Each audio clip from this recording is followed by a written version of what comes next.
Hello friends, आज हम आपके लिए लेकर के आए हैं उल्लू की latest web series games of Karma.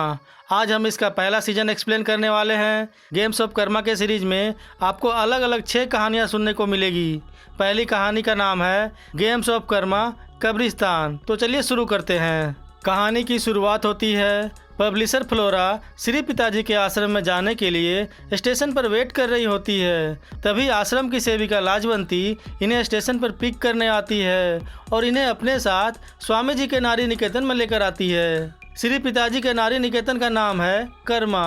Flora आश्रम के अंदर आकर देखती है कि यहाँ तो औरतें और लड़कियाँ ट्रक से उतारी जा रही है। फ्लोरा को पहले तो समझ में नहीं आता कि ये सब क्या हो रहा है। पूछने पर लाजवंती बताती है कि जो लड़कियां अनाथ होती है, बेघर होती है या जो महिलाएं मानसिक संतुलन खोने के वजह से घर वालों के द्वारा त्याग दी जाती है, उन सभी को श्री पिताजी अपने नारी निकेतन में सहारा देते हैं। अब फ्लोरा नारी निकेतन के अंदर जाती है। इस लड़की को यूं शोर मचाता हुआ देख आश्रम की सेविका संगीता इसे डांट देती है। श्री पिताजी उसे ऐसा करते हुए देख लेते हैं और उसे दंडित करते हुए क्रोध मुक्ति का परम ज्ञान देते हैं। फ्लोरा ये सब देखकर श्री पिताजी को नमस्कार करती है और उनकी लिखी हुई किताब गेम्स ऑफ कर्मा का जिक्र करती है। श्री पिताजी बताते हैं कि वो अब तक 5 किताबें लिख चुके हैं और अब वो गेम्स ऑफ कर्मा की 6ठी कहानी को तलाश कर रहे हैं। अब फ्लोरा उन्हें सभी कहानियां सुनाने का आग्रह करती है।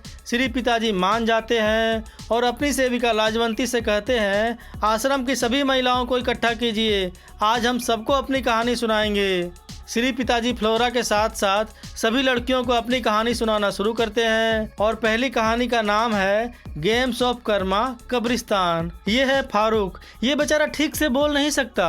ये कब्रिस्तान में कब्र खोदने का काम किया करता है। इसका पड़ोसी आकर इसको बताता है कि तुम्हारी बहन सुल्ताना आपा का फोन आया है। फारूक ये सुनते ही खुशी के मारे पागल हो जाता है और गिरते पड़ते उछलते कूदते टेलीफोन बूथ की तरफ भागता है। सुल्ताना फोन पर बताती है कि वो जल्दी ही इससे मिलने के लिए आने वाली है। अगले दिन सुल्ताना फारूक के घर आती है। फारूक उन्हें देखकर बहुत खुश होता है और अपनी बहन को अपने हाथों से खाना बनाकर खिलाता है।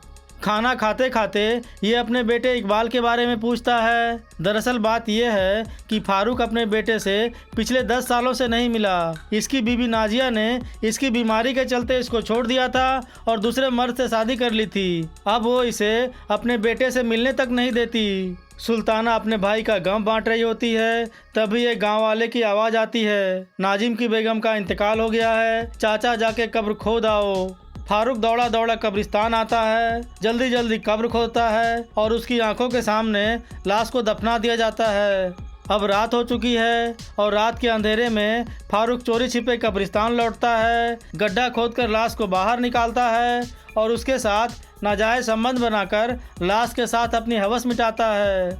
अगली सुबह सुल्ताना तो अपने गांव वापस लौट जाती है। तभी एक गांव वाला आकर बताता है कि जफर की बेगम का इंतकाल हो गया है, अब इसे कब्र खोदने जाना होगा। एक और मौत की खबर सुनते ही फारूक तो मन ही मन मुस्कुराने लगता है, क्योंकि ये कब्रिस्तान तो उसके लिए जन्नत है और यहाँ दफनाई जाने वाली सभी औरतें उसकी महबूबा।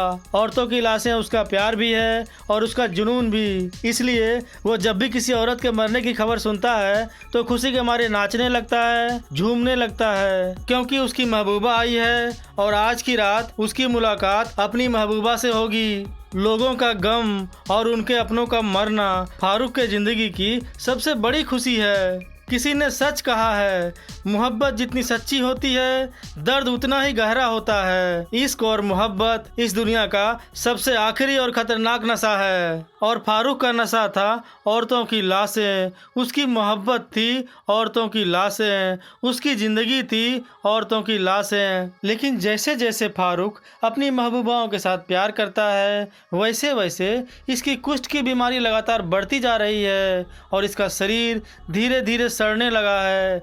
कुछ महीने यूं ही बीत जाते हैं। फिर गांव में कुछ ऐसा वक्त आता है कि कई महीनों तक इस गांव में सिर्फ मर्दों की ही मौत होती है, औरतें मरती ही नहीं। और फारूक अपनी अगली महबूबा से मिलने के लिए बेचैन हो जाता है, तड़पने लगता है और तड़पता ही रह जाता है। धीरे धीरे वो अपना मानसिक संतुलन खोने लगता है। ये अधूरापन उससे बर्दाश्त नहीं होता और हवस के नशे में चूर होके फारूक मर्दों के लाशों से ही संबंध बनाता है और अपनी हसरत मिटाने लगता है। लेकिन कुछ ही दिनों के बाद इसकी जिंदगी में फिर से बहार लौटती है।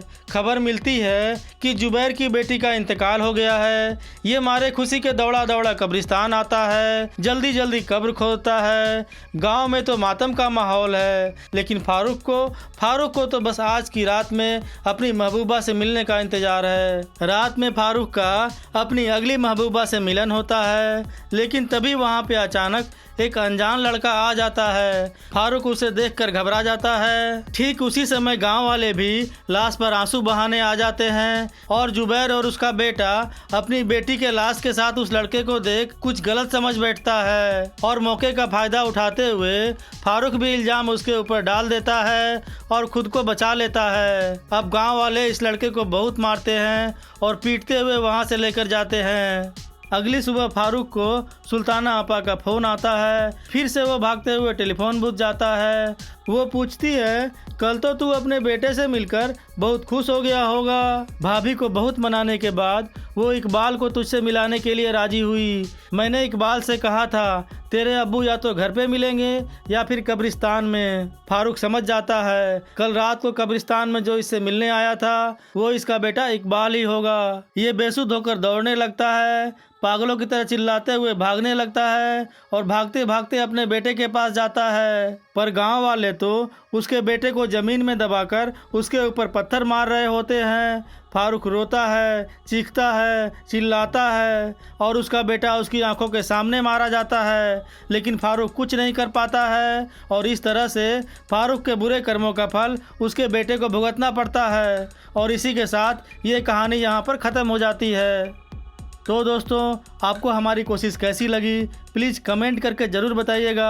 अगर आपको हमारा वीडियो पसंद आया हो तो प्लीज़ इस वीडियो को लाइक कीजिए, अपने दोस्तों के साथ शेयर कीजिए। अगर आप इस वेब सीरीज़ को पूरा देखना चाहते हैं तो उल्लू ऐप पर जाकर देख सकते हैं। बहुत जल्द मिलेंगे अगले वीडियो में। जय हिंद।